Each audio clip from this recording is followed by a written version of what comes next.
to our PES brand. It's kind of meta, right? That we're in a situation where you have a video game about a sport that is now an esport. Yeah, no, exactly. And our fans can definitely be excited for more esports news moving forward.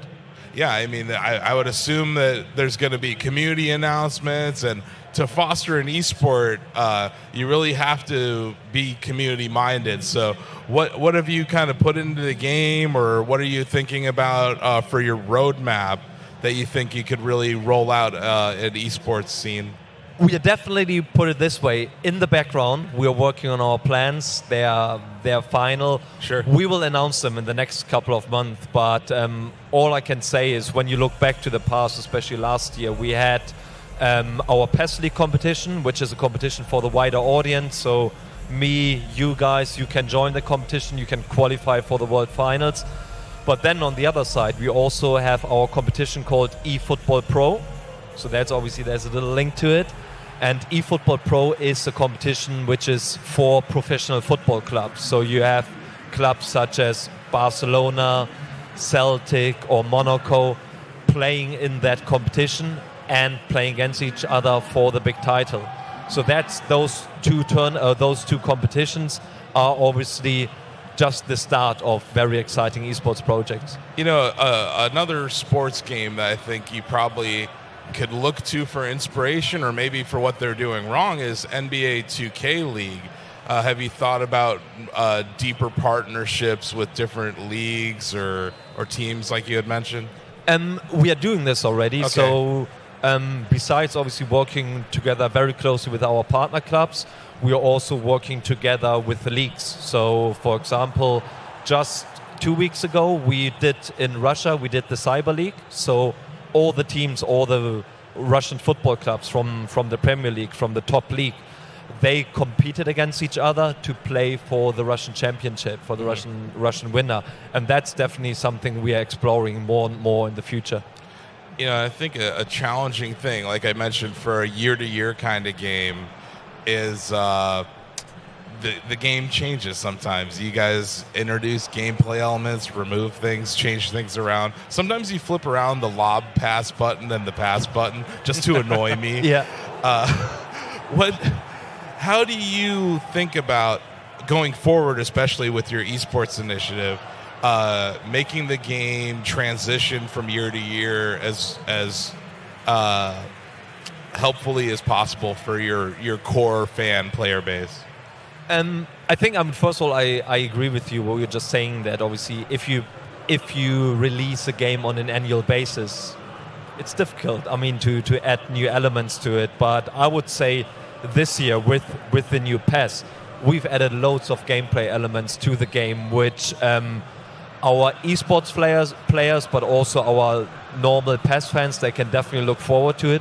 And those gameplay elements will have a huge impact on how certain esports athletes will play the game in the bigger competitions. I've already received messages from certain players who actually asked me, when can I come to the office, or can I play the game? I really want to see it. I really want to look forward to it. And that's, for us, the perfect sign that this game will be really, really big this year.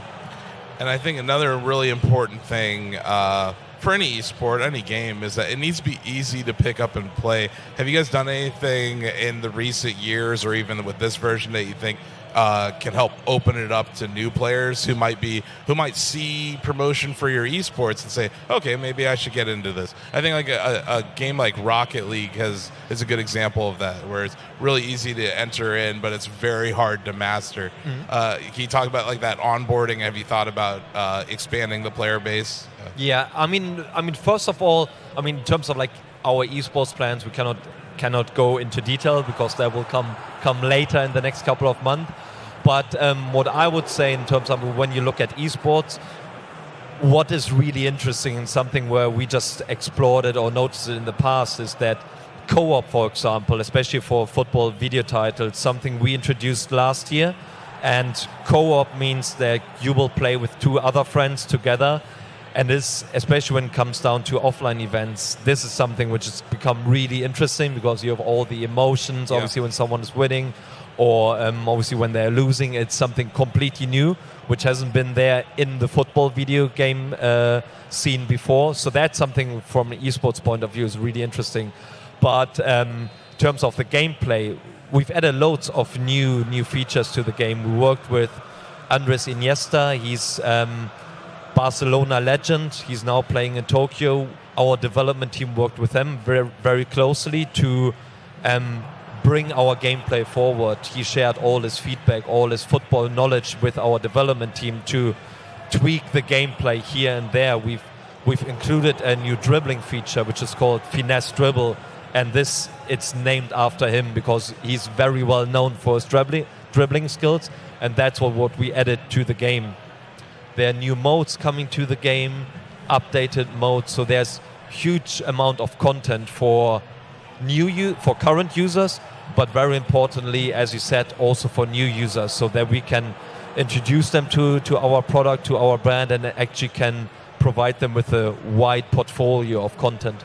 Yeah, I'm interested in hearing a bit more about the decision to rebrand, because I imagine for such a legendary known franchise as PES, that had to be kind of a difficult decision, thinking about how do we get the word out to players, our partners. Could you tell me more about what went into that decision and how you've, besides being here with Shack News, of course, how you've been spreading the word? First of all, that's been, as I said earlier, that obviously esports had a huge impact for us. We are present in the world of esports for the last, obviously, I would say 10 years. We started small. We had those little tournaments in hotels somewhere. And for the last 2-3 years, we went actually bigger, where we worked with our partner clubs. We hosted events at Barcelona, at Arsenal in their stadiums. And that's definitely the right direction where we want to work. We want to get bigger, work with all our partner clubs. And therefore, for us, esports is very important. And with this repositioning, with the change of the name, it is some sort of statement we want to make. However, the brand PES, the terminology PES, is still something we still want to keep, since, as you said, it's a heritage. It's something obviously everyone, like I grew up with PES, with the brand. Same. And so therefore we still want to keep it in the brand name, and we've decided then to make a combination and call it eFootball PES moving forward. That works. I imagine it was kind of the right time too, because coming up on another 10-year marker, PES2020, that's a big deal for any sports franchise. Yes, no, definitely. And even though it's PES2020, obviously there are years to come.